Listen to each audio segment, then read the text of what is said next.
گے یا علی ہم ڈٹے رہیں گے. اعوذ باللہ من الشیطان الرجیم. بسم اللہ الرحمن الرحیم.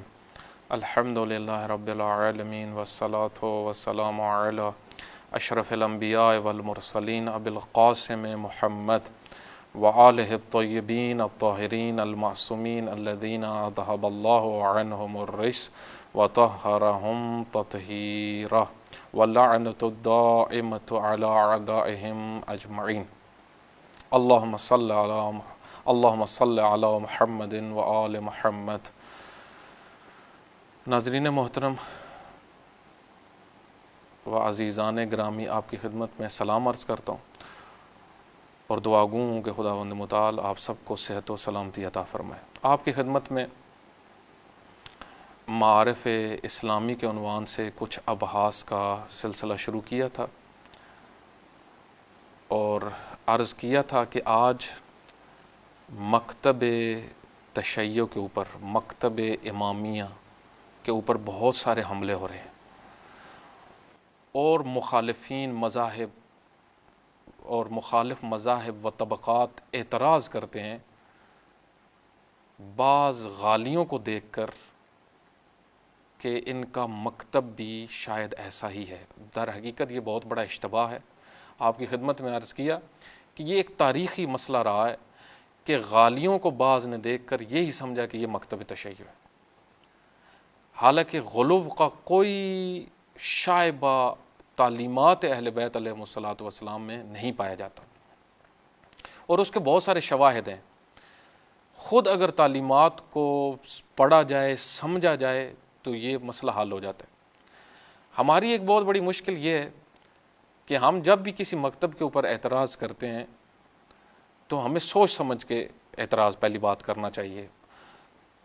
مشکل یہ ہے کہ ہم پڑھتے نہیں اس مکتب کو، اور اس مکتب کے بعض افراد کو دیکھ کر خود مکتب کے اوپر بھی انگلیاں اٹھانا شروع کر دیتے ہیں، حالانکہ یہ قانون کلی نہیں ہے اس طرح. یعنی ایسا نہیں ہے کہ جب بھی آپ کسی بھی مکتب کے افراد میں ایک کام دیکھیں گے تو یعنی مکتب کی تعلیمات بھی یہ یوں، ایسا نہیں ہے. مثلا بہت سارے اہل سنت مختلف جو ان کے فرقے ہیں، دیوبندی بہت سارے کام ایسے کرتے ہیں کہ جو مکتب دیوبند میں نہیں ہیں. بریلوی بہت سارے ایسے کام کرتے ہیں کہ جو مکتب بریلویت میں نہیں ہیں. بریلویوں نے جو ان کے علماء ہیں، جو ان کے مکتب کے ذمہ دار لوگ ہیں، انہوں نے اپنی کتابوں میں ایسی کوئی چیز ذکر نہیں کی. اسی طریقے سے فرض کریں اہل حدیث ہیں تو ان کے اندر جو ہے وہ ان کے ماننے والے ممکن ہے بہت سارے ایسے کام کرتے ہوں کہ جس کا ان کے مکتب سے تعلق نہ ہو. بالکل اسی طریقے سے مکتب تشیع کے اندر بھی ایک بڑی تعداد ایسی باتیں کرتی ہے، خصوصاً ممبر کے اوپر سے، کہ جس کا تشیع سے کوئی تعلق نہیں ہے، دور دور سے کوئی تعلق نہیں ہے. اور بہت افسوس ہوتا ہے کہ جب اس کی نسبت دے دی جائے مکتب کی طرف. حتیٰ اس مسئلے میں علماء بھی، ہر عالم بھی نہیں ہے، گارنٹی نہیں ہے، ہر عالم کی بھی گارنٹی نہیں ہے. خود ممکن ہے کہ ایک بڑی شخصیت ہو، وہ ایک ایسی بات کر دے جو مکتب کے ساتھ سازگار نہ ہو. یہ ممکنات میں سے ہے. تو البتہ ایک الگ وہ چیز ہے کہ مکتب کو بلاخر سمجھا مکتب کے اتھینٹک لوگوں کے ہی ذریعے سے جاتا ہے، یعنی اس میں بھی کوئی شک نہیں ہے. مثلا ابھی اگر کسی نے تشیع کو پڑھنا ہے تو لازم بات ہے وہ اب شیخ مفید علیہ رحمہ کی کتابیں پڑھے گا، وہ شیخ طوسی علیہ رحمہ کی کتابیں پڑھے گا، وہ شیخ صدوق علیہ رحمہ کی کتابیں پڑھے گا، وہ شیخ مرتضیٰ کی کتابیں پڑھے گا، وہ سید مرتضیٰ کی کتابیں پڑھے گا، وہ سید رضی کی کتاب پڑھے گا، وہ امام خمینی رحمۃ اللہ علیہ کی کتاب پڑھے گا. ان بزرگان کی کتابیں پڑھے گا، اس میں کوئی شک نہیں ہے. لیکن یہ کم افراد ہیں ایسے علماء جو اتنے اتھینٹک ہوں کہ ان کو مکتب ہی سمجھا جائے. لیکن عمومی طور پہ بہت سارے جو ممبر کے اوپر لوگ ہیں، جو خطیب لوگ ہیں، ممکن ہے ان میں امامہ والے بھی ہوں جو ایسی باتیں کریں کہ جو مکتب کے ساتھ سازگار نہ ہوں. تو اس وجہ سے جو بھی مکتب کے متعلق رائے دینا چاہتا ہے وہ مکتب کو پڑھ کے رائے دے. تو اس حوالے سے آپ کی خدمت میں عرض کیا تھا کہ ایک بہت بڑا مجموعہ جو ادعیہ، دعاؤں کا موجود ہے مکتب اہل بیت علیہ الصلوۃ والسلام میں، ادھر سے آپ سمجھ سکتے ہیں کہ اس مکتب کے نزدیک توحید کی کتنی عظمت ہے، کیونکہ توحید محور ہے قرآن کی تعلیمات کا، قرآن کریم کی تعلیمات کا محور توحید ہے۔ آپ نہج البلاغہ کی طرف آئیں کہ جو تفسیر قرآن کریم ہے در حقیقت، صحیفہ سجادیہ کی طرف آئیں وہ بھی تفسیر ہے در حقیقت قرآن کریم کی، اس کے اندر بھی آپ کو عظمت توحید ملے گی، کہیں شرک کا کوئی شائبہ نہیں ملے گا، وہ ناب جملے توحید کے ملیں گے، وہ حمد اللہ کی ملے گی کہ جو آپ کو کہیں بھی نہیں ملے گی، وہ حمد و ثنا ملے گی جو آپ کو کسی اور مکتب میں نہیں ملے گی۔ اسی طریقے سے جس طریقے سے خطبات امیر المومنین میں توحید جھلک رہی ہے، امیر المومنین کی دعاؤں میں بھی اسی طریقے سے توحید جھلک رہی ہے، جس کا ایک بہت بڑا نمونہ خود دعائے کمیل ہے۔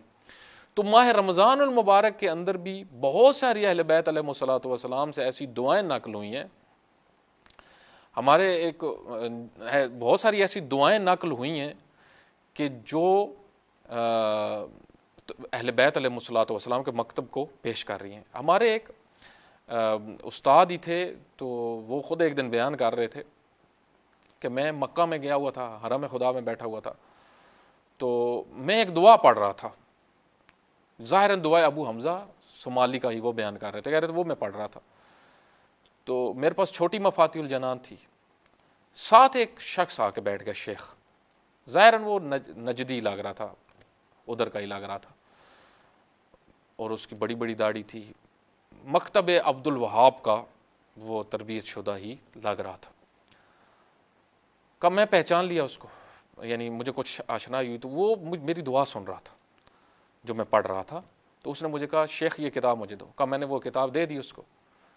اس نے تھوڑی دیر اس دعا کے کچھ جملے پڑھے، جب دعا کے جملے پڑھے تو اس کی آنکھوں میں آنسو آ گئے۔ اس نے کہا شیخ یہ دعا تو رات کو تنہائی میں پڑھنے والی ہے، اتنے عظیم جملے ہیں اس کے اندر توحید کی معرفت کے۔ بالکل ایسا ہی ہے۔ شہید مطہری رحمۃ اللہ علیہ ایک جگہ پہ ایک اپنی تقریر کے دوران جو ان کی تصنیفات کی شکل میں موجود ہے، وہ فرماتے ہیں کہ حج کے موقع پہ اگر دعائے عرفہ کو سنایا جائے لوگوں کو، عمومی سارے حاجیوں کو، کب بتانے کی ضرورت ہی نہیں ہے حسین بن علی کون تھے، لوگ خود ہی سمجھ جائیں گے دعا کے ذریعے سے کہ یہ کون ہے، یہ معمولی شخصیت ہو ہی نہیں سکتی جو اس لیول کی دعا پڑھے۔ تو جو مکتب اتنا عظیم ہے جس کے اندر دعائیں بھی اہل بیت علیہ الصلوۃ والسلام کی جن میں توحید جھلک رہی ہے، تو اس کے اوپر اس مکتب کو متہم کرنا شرک کے ساتھ یہ زیادتی ہے، اس مکتب کے حقیقی پیروکاروں کو متہم کرنا شرک کے ساتھ یہ زیادتی ہے جو آج کل ہو رہی ہے۔ کچھ غالیوں نے، کچھ نصیریوں نے، کچھ جاہل ان پڑھ لوگوں نے مکتب اہل بیت علیہ الصلوۃ والسلام کو بگاڑ دیا۔ آپ دیکھیں دعائیں، میں نے آپ کی خدمت میں عرض کیا تھا، دعائیں ماہ رمضان کی کچھ خصوصی دعائیں ہیں، اس سے پہلے شعبان المعظم کے اندر بھی دعائیں مناجات شعبانیہ تھی، خوب دعائے کمیل ہے، دعائے ندبہ ہے، رجب المرجب کی بے شمار دعائیں ہیں، ذی الحجہ کی بے شمار دعائیں ہیں، جن میں سے خود ایک دعائے عرفہ ہے امام حسین علیہ السلام کی، صحیفہ سجادیہ پوری دعائیں ہیں، بلکہ ایک اور تحقیق آئی ہے جس میں امام زین العابدین علیہ السلام کی ساری دعائیں اکٹھی کی گئی ہیں، پورا مجموعہ ہے دعاؤں کا، ان دعاؤں کو آپ پڑھیں، آپ کو توحید ہی توحید نظر آئے گی، خدا سے کس طریقے سے طلب کر رہے ہیں، خدا سے کس طریقے سے مانگ رہے ہیں، کس طریقے سے خدا کی عظمت کو بیان کر رہے ہیں، خدا تو رازق ہے، تو خالق ہے، تو سب کو دے رہا ہے، تو سب کو پال رہا ہے، تو سب کو ایجاد کرتا ہے، اے خدا کوئی چیز نہیں تھی، کسی کا تصور نہیں تھا، تو نے ان کو وجود دیا، اے خدا یہ سب تیری ہے عطا ہیں، تیری حمد کی نہیں جا سکتی۔ ایک دعا جو ہے وہ خود ماہ رمضان المبارک کے اندر جو حکم ہوا ہے کہ رات کے وقت پڑھی جائے، وہ دعائے افتتاح ہے، جس کی نسبت امام زمانہ عجل اللہ تعالی فرجہ شریف کی طرف دی گئی ہے، کیونکہ ماہ رمضان المبارک کا مہینہ ہے، اس کے اندر کچھ سحری کے اندر دعائیں ہیں جو پڑھی جائیں، کہ جو ایک دعا امام باقر علیہ السلام سے نقل ہوئی ہے، اللہم انی اسألک ببہائک، کتنی عظیم، اصل انشاءاللہ میں اس دعا کے متعلق بھی آپ کی خدمت میں عرض کروں گا جو سحری کے ٹائم ہے، ایک دعا ابو حمزہ صومالی ہے، یہ اس سے ہٹ کے، اس کے اندر پوری توحید ہے، خدا کی صفات اسماء کا واسطہ دیا گیا ہے۔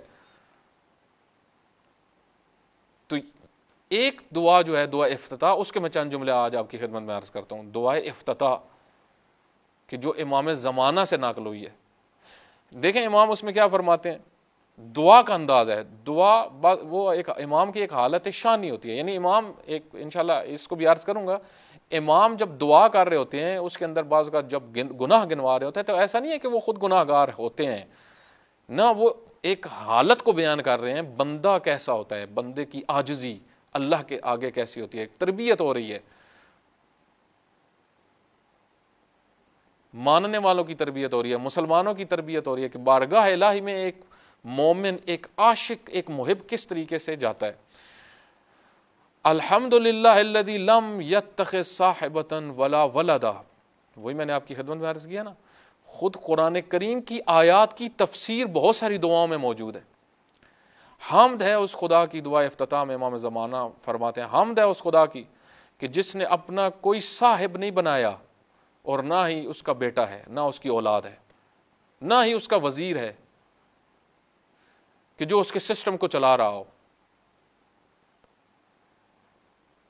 خدا خود قرآن کریم میں بھی خداوند متعال نے فرمایا, کیونکہ بعض لوگ خداوند متعال کی ایک طرف بیٹے اور بیٹیوں کی نسبت دیتے تھے, مشرکین مکہ بھی بیٹیوں کی نسبت اللہ کی طرف دیتے تھے, اور اس سے پہلے خود نصارہ نے بھی حضرت عیسیٰ علیہ السلام کو اللہ کا بیٹا کہا.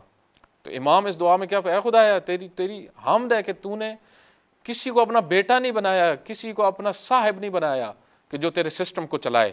وَلَمْ يَكُنْ لَهُ شَرِيكٌ فِي الْمُلْكِ, اس کے ملک میں اس کا کوئی شریک نہیں ہے, کوئی اس کے کاموں میں شریک نہیں ہے, جو کرے گا اس کے معاملات میں کسی کو شریک, وہ مشرک ہے, اور شرک نہ قابل معافی گناہ ہے.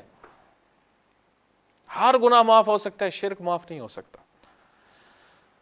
وَلَمْ يَكُنْ لَهُ وَلِيٌّ مِّنَ الذُّلِّ, اور کوئی بھی اس کا ایسا ولی نہیں, اس کا مددگار نہیں ہے کہ جو اس کو بے نیاز کرے, یعنی خداوند متعال کی مدد کرے, اس کو بے نیاز کرے اس کے کاموں سے. کوئی اس کے معاملات میں اس طرح شرکت نہیں ہے. جس طریقے سے بعض اوقات کسی نے اگر کوئی کام کرنے ہو تو بعض مدد کرتے ہیں ان کی, تاکہ بے نیاز ہو جائے انسان, کام ہو جائے اس کا. کوئی ایسا نہیں ہے جو خدا کے معاملات میں اس کا شریک ہو, جو اس کا ولی ہو, جو اس کا بیٹا ہو, جو اس کا صاحب ہو. وَقَبِّرْ ہو تکبیرہ, اور وہ ہی ذات ہے جس کی عظمت اور تکبیر بیان کی جا سکتی ہے. وَقَبِّرْ ہو تکبیرہ, ساری تکبیریں, ساری بڑھائیاں اس کی ذات کی ہیں. یہ دعا کے جملے ہیں. الحمدللہ بجمیع محامدہ, حمد ہے اس کی تمام, ہم جتنی حمدیں ہیں, جتنی تعریفیں ہیں, سب کو ملا کے اے خدایا تیری حمد اس کے ساتھ کر رہا ہوں. الحمدللہ رب العالمین, تمام تعریفیں اس کی ذات کی ہیں.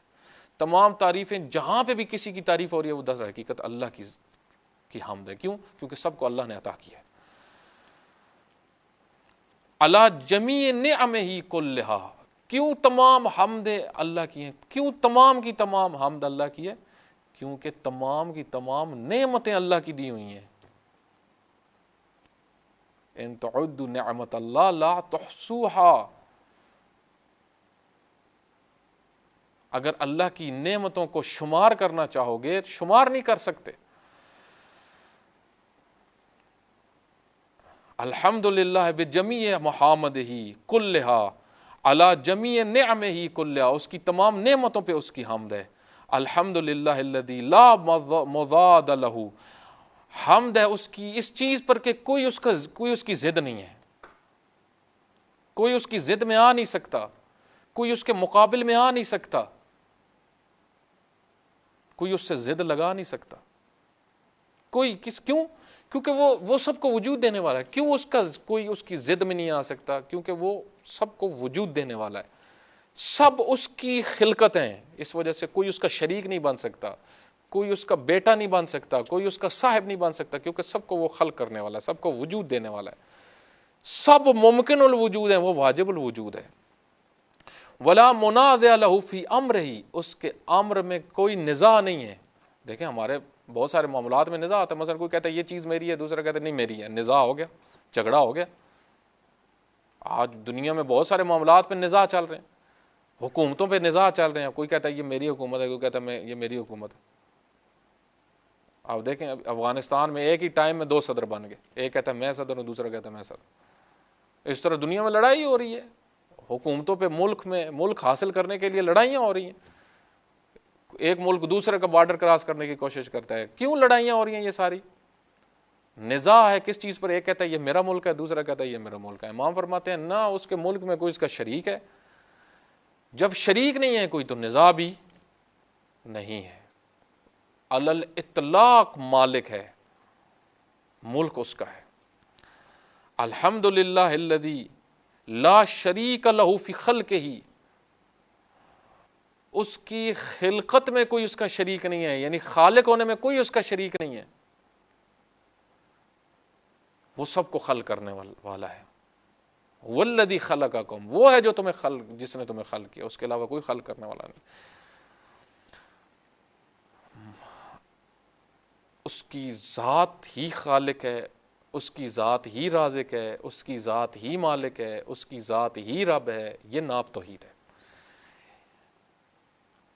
اس سے ہٹ کے جو اور مکتب بیان کرتا ہے اس کا تشیع سے کوئی تعلق نہیں. ولا شبیہ لہ فی عظمتہ ولا شبہ لہ یا شبیہ لہ فی عظمتہ، اس کی عظمت میں کوئی اس جیسا نہیں ہے. کسی کو آپ اس کی عظمت کے برابر لے کے جا نہیں سکتے. اگر کوئی لے کے جا رہا ہے وہ نادان ہے، وہ جاہل ہے، اس کو پتہ ہی نہیں ہے وہ واجب الوجود ہے. اس کی تمام صفات اس کی ذاتی ہیں. دوسروں کے پاس سب کچھ اس کا عطا کیا ہوا ہے. جب دوسروں کے پاس سب کچھ اس کا عطا کیا ہوا ہے تو اس کا برابری کیسے کی جا سکتی ہے؟ اسی وجہ سے جب امام جعفر صادق علیہ السلام کے سامنے کسی نے کہا اللہ اکبر، تو مولا نے فرمایا اس اللہ اکبر کا کیا معنی ہے؟ اس نے کہا مولا اللہ سب سے بڑا ہے، یہ معنی ہے. امام نے فرمایا نہیں، یہ معنی نہیں ہے اللہ سب سے بڑا ہے. جب آپ یہ کہتے ہو کہ اللہ سب سے بڑا ہے تو پھر اس کا مطلب کوئی چھوٹا بھی ہے. حالانکہ اللہ کے مقابل میں واضح سی بات ہے کہ جب آپ یہ کہتے ہیں کہ بڑا بھائی، تو وہ کب بڑا بھائی کہتے ہیں؟ جب چھوٹا بھی ہو. لیکن جب ایک ہی کسی کا بیٹا ہو تو پھر بڑا چھوٹا ہوتا ہی نہیں ہے. تو جب آپ کہتے ہو اللہ سب سے بڑا ہے، یعنی آپ کے ذہن میں چھوٹا بھی ہے. معصوم فرماتے ہیں یہ بھی درست نہیں ہے. اللہ اکبر یعنی لا یوصف بے، اللہ کی وصف بیان ہو ہی نہیں سکتی، وہ عظیم ہے. ولا شبیہ لہ فی عظمتہ، اس کے برابر کسی کو نہیں لے کے جا سکتے. اگر کوئی اہل بیت علیہ الصلوۃ والسلام کا اللہ کے ساتھ مقایسہ کرتا ہے، اللہ کی صفات کے ساتھ مقایسہ کرتا ہے، تو یہ مشرک ہے، یہ شرک کر رہا ہے. یہ نصیری اور غالی تو ہو سکتا ہے، شیعہ نہیں ہو سکتا. اے خدا تیری عظمت کا کوئی برابری نہیں کر سکتے. یہ کون سی دعائیں ہیں جو ہمیں حکم دیا گیا ہے کہ رمضان المبارک میں پڑھو؟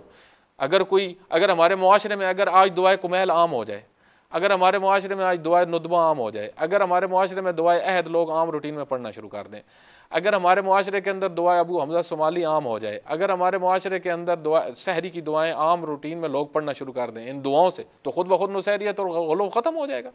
یہ غالی لوگ کن کو سمجھاتے ہیں؟ جو جاہل لوگ ہیں ان کے اوپر ان کے حملے کامیاب ہوتے ہیں. سنجیدہ لوگ جو مکتب سے آشنا لوگ ہیں ان کے اوپر ان کا کوئی بس نہیں ہے.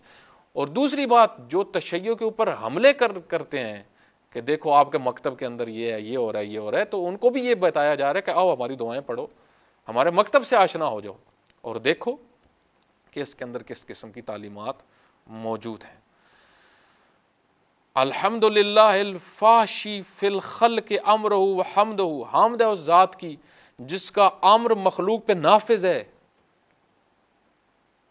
تمام مخلوقات کے اوپر اللہ کا امر نافذ ہے. سورج اپنے ٹائم پہ طلوع ہوتا ہے، اپنے ٹائم پہ غروب ہوتا ہے. کیوں؟ اللہ کا حکم جاری ہے اس کے اوپر. چاند کے اوپر اللہ کا حکم جاری ہے، ستاروں کے اوپر اللہ کا حکم جاری ہے، درختوں کے اوپر اللہ کا حکم جاری ہے، بیجوں کے اوپر اللہ کا حکم جاری ہے، جانوروں کے اوپر اللہ کا حکم جاری ہے. پورا سسٹم اللہ کے حکم سے چل رہا ہے، پورا نظام اللہ کے حکم سے چل رہا ہے. کوئی اس کے نظام میں نہ شریک ہے، نہ اس کا صاحب ہے، نہ اس کا اولاد ہے، نہ اس کے امر میں نزاع ہے. علی الاطلاق مالک ہے.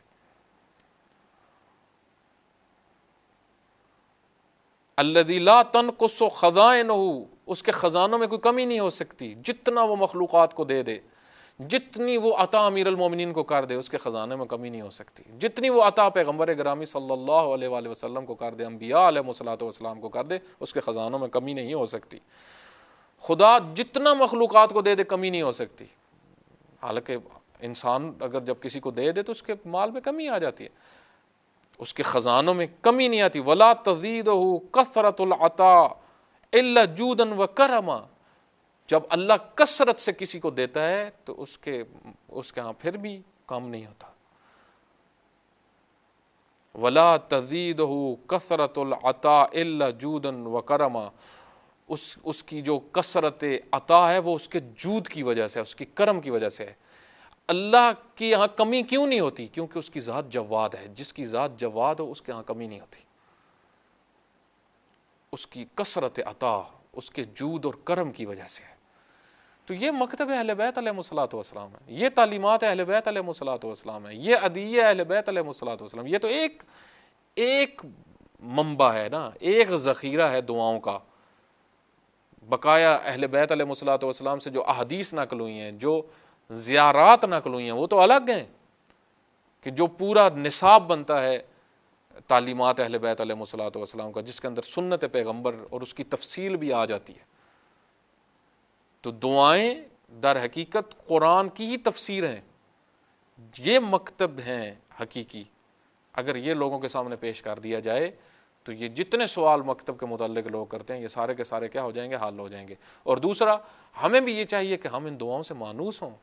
اگرچہ ہم میں سے ایک بڑی تعداد معاشرے میں دیکھنے میں ملتی ہے کہ وہ دعاؤں کو پڑھتی ہی نہیں ہے. ہمارے ہاں جہاں پہ ہم جاتے ہیں آپ دیکھیں صرف حدیث قصہ لوگ پڑھتے ہیں. اچھی بات ہے، پڑھیں، لیکن اور بھی دعائیں پڑھیں. لوگ دعائے کمیل بھی پڑھیں، دعائے ابو حمزہ صومالی بھی پڑھیں، اس کے بعد دعائے ندبہ بھی پڑھیں. جتنی معتبر معصور دعائیں نقل ہوئی ہیں اہل بیت علیہ الصلوۃ والسلام سے، ان سب کو پڑھا جائے تاکہ معاشرے کے اندر، لوگوں کے اندر وہ غلو والے جو ماحول ہے وہ ختم ہو.